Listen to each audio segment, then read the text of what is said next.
In our society today, or generally, I'll say in our world today, we all want different things. People seek happiness in different things. People say, like, when I get married, I'll be fulfilled in life. When I have a car, I'll be happy. When I build my first home. And when you get to this point, you find out that you still want more. What is life for you? Are you there, you're still trying to get married, or are you married and you're trying to get out? Today, we have a wonderful guest in the house who wants to deal with a topic that affects everyone. Whether you're married, about to marry, or today's your wedding day, you need to listen to this. Join me today as we welcome our wonderful guests, all the way from New Jersey, and I want to talk about divorce. Welcome, Mr. You're welcome.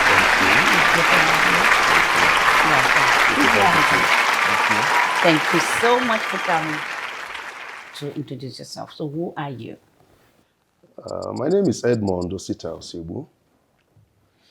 I'm the managing director of Lanicom Limited.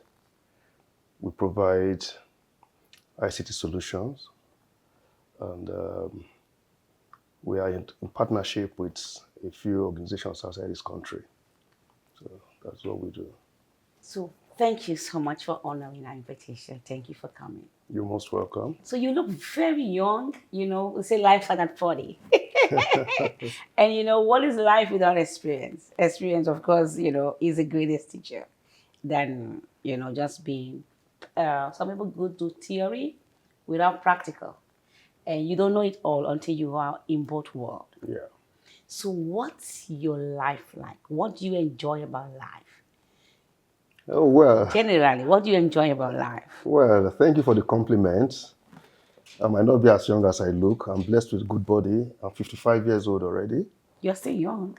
Yeah, but 55 Yeah. is 15 years above 40. Okay. So I've lived life 15 years from when life started. Yeah. And, so life has been very pleasant for me. It's been up and down. Over the years, I came to understand that life doesn't take you through a straight trajectory. Life can take you through curves, sometimes unexpected curves. Life can deal blows on you.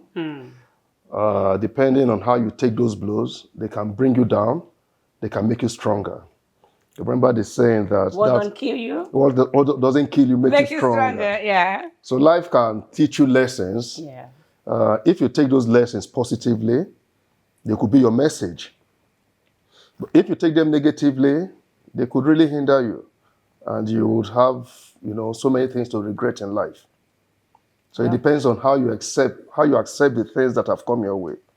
I like what you said. There's this thing common in Nigeria when people say Nigerian can actually, teach you a lot of lessons. Yes. Like you go to school, in the public universities, a course that will be for 4 years can actually be for 20 years. Yes. Because of the strike and all that.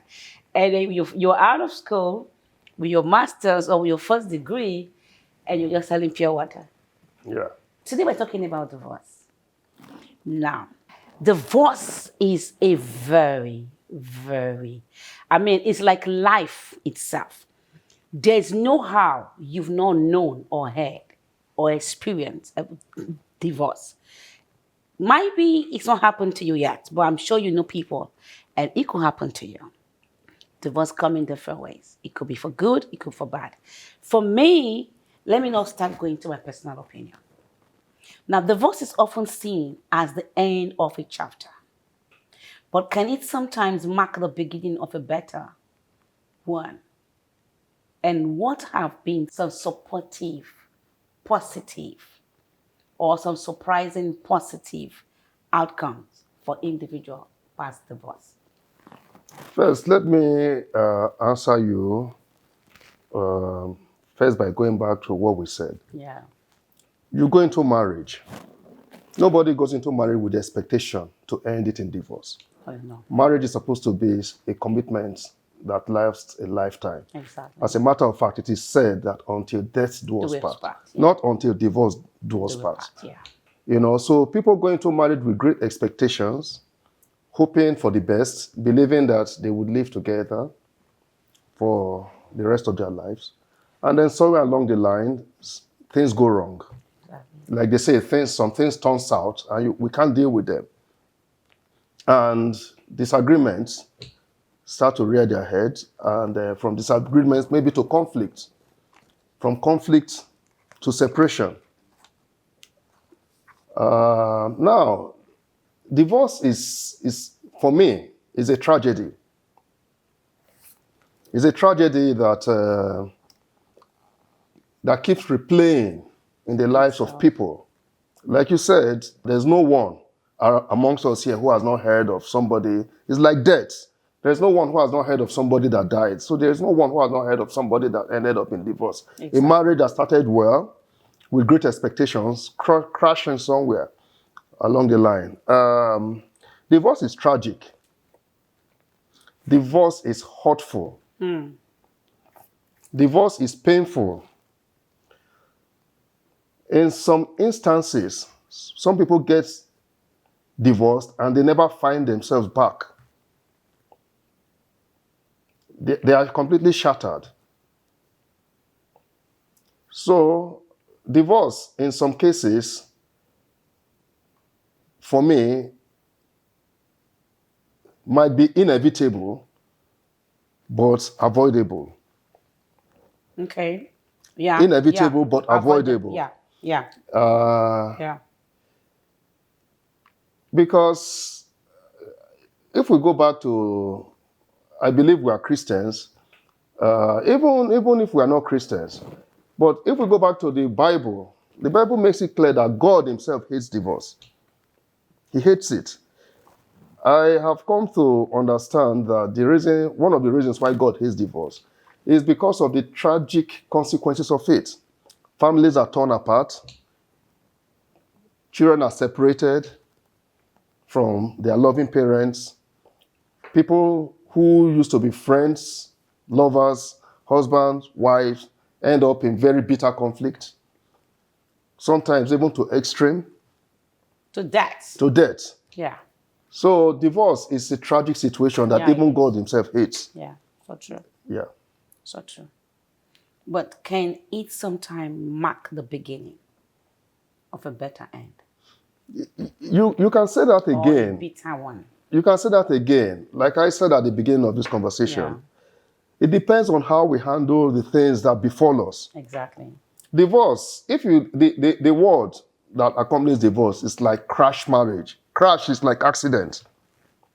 Unexpected. Unexpected. If you have, listen to the word crash. The marriage crashed. The plane crashed. There was a car crash. So these things are defined almost with similar terms. Yeah. Now, if you're involved in an accident, God forbid, and you come out, if somebody is, not you now, not me, but if somebody is involved in an accident, comes out with a broken leg or two broken legs, but the person is still alive, there is hope that you can mend the legs. After a period of pain, you can recover back. Now, you don't say that because you were involved in an accident, your legs were broken, and then you are healed from the broken legs and you refuse to live again. For me, you can't say that because you were involved in a bitter divorce, because your marriage failed, then after a period of healing, you refuse to live again. Divorce can also mark the beginning of a new chapter in your life. In some instances, you can say that divorce could actually open the door for a new beginning for you, depending on how you deal with it. How you deal with it. Okay. For someone that is not married, and you're saying you must get married before you can find happiness, and you think getting to meet or marrying this man or this woman will bring that to you, and 3 months, sometimes even few months down the line, you find out that, oh my God, this is a mystery, this is a mistake, this man is horrible, this woman is a devil. You better listen. You better listen, because It's not everything that you think you need in life that will actually come to you. In the era of social media, Yeah. do you think the voice has become more public than ever before? Definitely, like everything else, social media has amplified the problem. Yes. And again, social media has added to the problem. There are certain people who throw out their entire life to the public through social media. So you find out that some people have situations in their homes that ordinarily they could have dealt with behind closed Internally, doors, exactly. internally. Exactly. But they throw these things out to social media and you get all sorts of Opinions. opinions. You know, in social media, there's something I saw some time ago. They say they are called online in-laws. Yes, yeah. Online in-laws, people who probably are not even married, who have never Exactly. tested marriage, who don't know the troubles associated with marriage, coming to give all sorts of advice to people, advising people to break up, to leave the marriage. If it was me, I won't be there. I won't take I won't that be shit. there. What Yeah. nonsense. And all that. So you find out that social media has amplified the problem, you know, significantly, really. Especially for those who throw their entire life, Yeah. you know, In to the the public, public, yeah. you know, through social media. Okay. Yeah. So will those be, how does the pressure of this public opinion affect the people individually, what they are going through? Listen, and in all honesty, public opinion matters. You might say, excuse my language, I don't give a damn what people think. Mm-hmm. But listen to me, if people say something about you consistently, it will affect you. It will affect you psychologically. Psychologically, emotionally, mentally. If you are lying to sink, if you welcome that thing to sit, Yes, then it will. it will affect you. In my opinion and from my experience, the best thing for anybody to do is to keep their private life private. And keep social media. And keep social media social. You know, you don't take your private life and throw it to the public and expect that they will not make a mess of you. You know, so it is important that we keep our private life private. Even if we are going through things, if you're going through very hurtful situations that you think you cannot deal with yourself, maybe you may have to invite families in, not public, few people that you think that you trust, you know, to come and help you deal with these situations, not to throw these things to the public. The public, you're dealing with mixed crowd. You're dealing with mixed crowd. Children that don't even have a relationship, children that are inexperienced, people that don't even have experience, people that can't even keep a relationship. Yes, you throw your problems to them, exactly. and they say all sorts of things. Yeah. Some of them even come to help you complicate issues. Like today, what's happening with and Two-Face, Idibia, and Annie. Annie, it's social media problem. Yes. That's why the husband can go on social media to publicly divorce his wife. Yes. And it's not the first time. One time it was Stella Damascus. Yes. The man she got married to, it was on social media. She was surprised to wake up to see that she was divorced on social media. I mean, apparently, you know, but people rely on social media because they feel like if people don't tell them what to do, even though they know what to do, I think it's just an error. Do you understand? And for me, I just feel it's an error. It's something that people just want to associate with, you know, like to make it look like I am better than he is. Moreover, you know, whoever brings out, anyway, this is a topic for another day. Yeah. Now, when it comes to co-parenting, which is a big problem, what are some of the biggest challenges parents face after a divorce? Wow, this is a very sensitive one. It is a major problem. Yeah, it is. You could have situations where a couple divorces and one of the parents sees the children. Without a legal backing? Without a legal backing. Why? Because he's so powerful? Maybe because he or she is powerful. Maybe because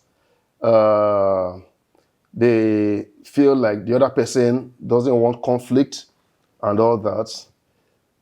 You find out that one parent, usually the ladies, if they feel that maybe they have a little edge over the man, children are naturally closer to their mothers. It's natural. It's natural. So some women, of course, you have some men who are powerful who could also do that, but I think generally a lot of women have the tendency after divorce to want to seize their children, to use the children as a weapon against their exes.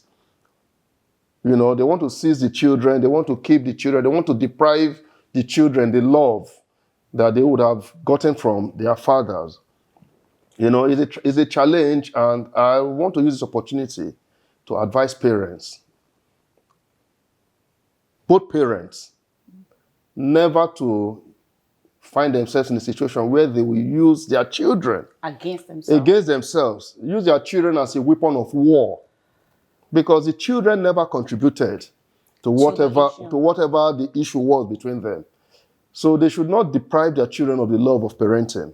Co-parenting is essential, you know, in this life. This is a big problem because it's not men that are more or women that are more in this situation, because that would depend on the age of the children. Now, if the kids are kids, like babies, of course, naturally, the woman have to keep them.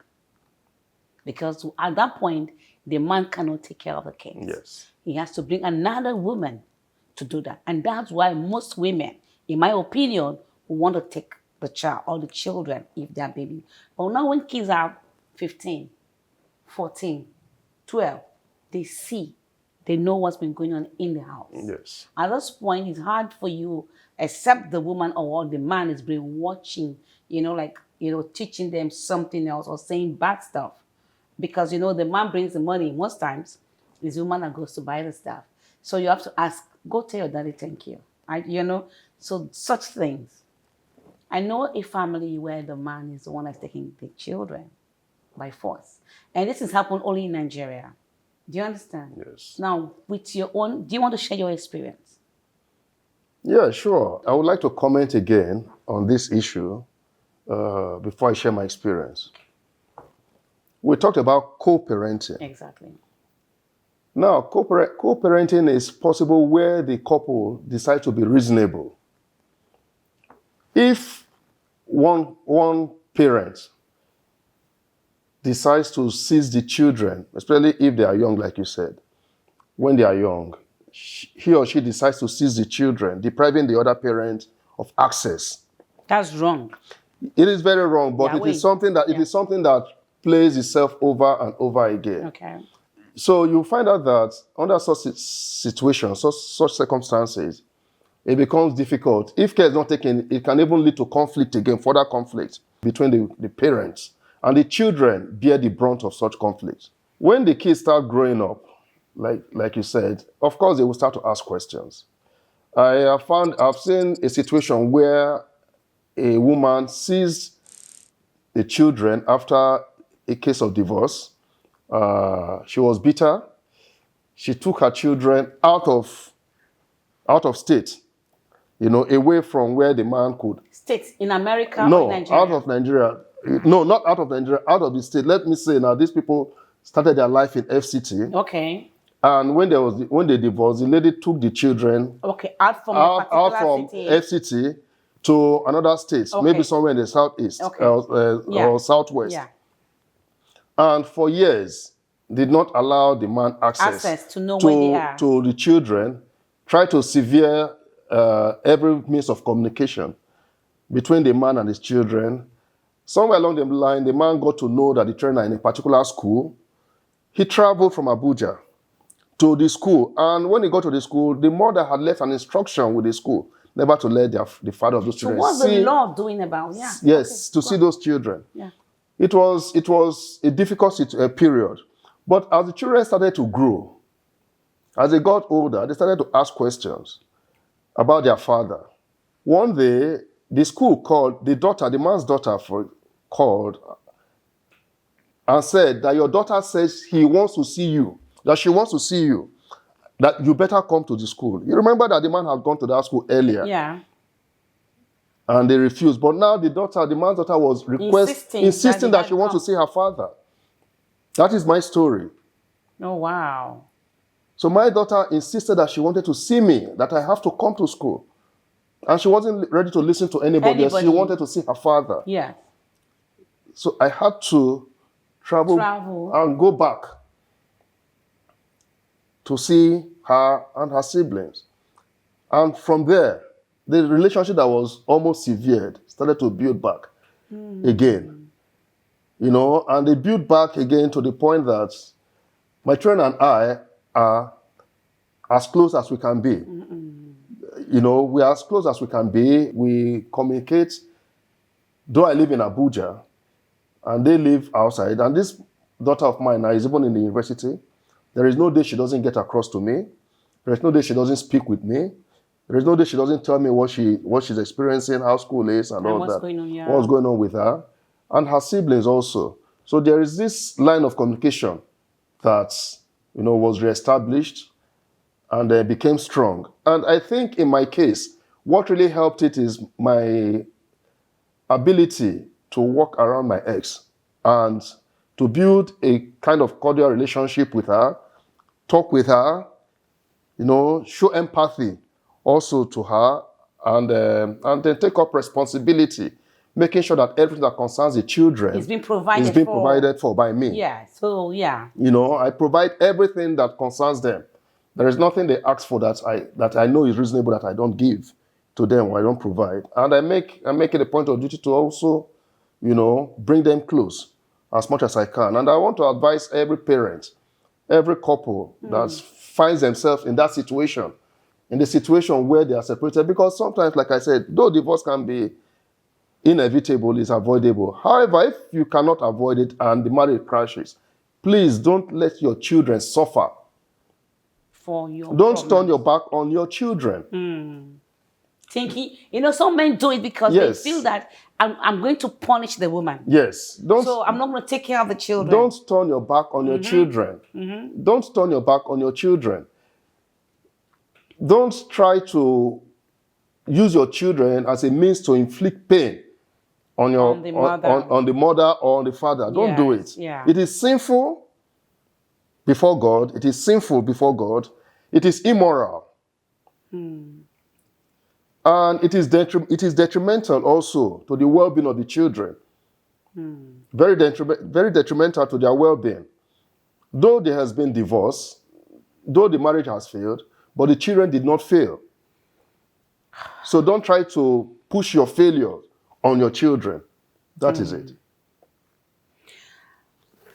This thing is, I don't know, it's so painful because when you say it can be avoided, you know, there are so many steps to that because sometimes we see the signs from the beginning. Yes. Sometimes we see the signs and we still, you know, want to come in. Like today they are saying, Two-Face wife knew he had kids before, blah, blah, blah. You understand? Yes. And she still came in. So sometimes you don't know, can love actually overcome and conquer this thing? Divorce. This is a very critical question you just asked me. I think in most cases, we mistake the true meaning of love. Okay. Sometimes we think that emotional attachment is love. That's butterflies, right? Yeah, we think that lust is love. We think that fame is love. Love actually starts where emotional attachment ends. Love starts where lust ends. Love starts where fame ends. Where I can see you in your ugliness. In your ugliness, in the way you are, and still be willing to tolerate you. Exactly. Still be willing to stay with you. Exactly. When I can see you in your weakness. Exactly. And still say, okay, yes, I know that this guy, this lady has never really lived up to my expectation, but I'm committed. Love is commitment. Love is commitment. Love is commitment. Love is sacrifice. A lot of, yeah. Love can sometimes be painful. No, not sometimes. You know, love is painful. Love can be painful. Yeah. And in all of it, love actually stands the test of time. So you find out that, for example, look at the relationship you have with your mother. There is nothing sexual about it. That is love. There is nothing at all that is lustful about it. But your mother remains your mother through your lifetime. Even when she's smelling, she's your mother. It remains your mother through your lifetime. Exactly. When she's ill, she's your mother. She's your mother. They could call you that your mother is not feeling well, and you will leave here. I was in the US when my mother took ill. Yeah. And they called me. I said, Mama, wait for me. I'm coming back. I took the next available flight to Nigeria. I knew that she was old. I took the next available flight to Nigeria. I stayed with her. 6 days after I was with her, she passed away. And I take that honor that I was there when my mother passed Like away. she waited for She waited you. for me. That is You it. know, so you have a closure. You could meet somebody today.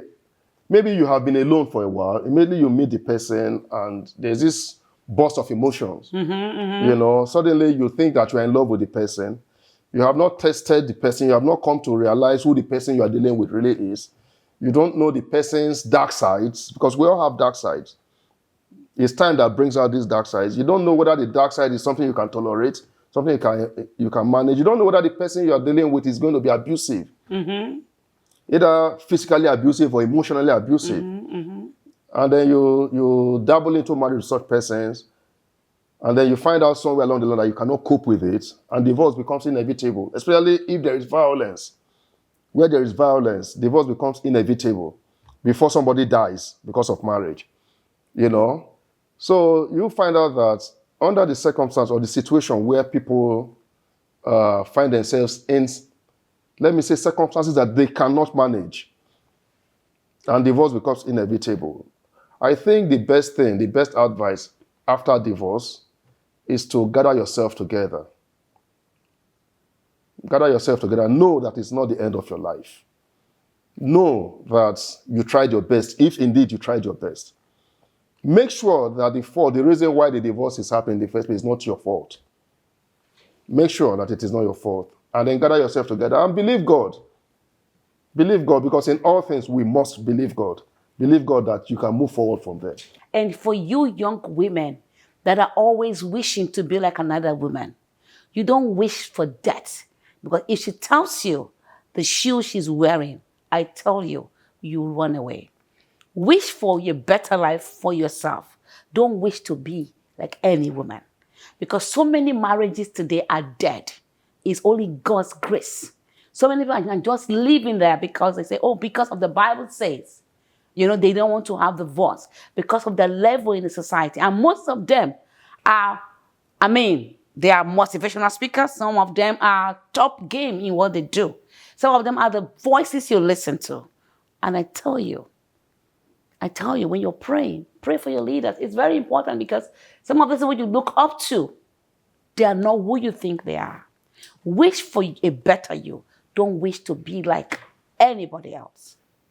Please, do you have some advice, a last one you want to give?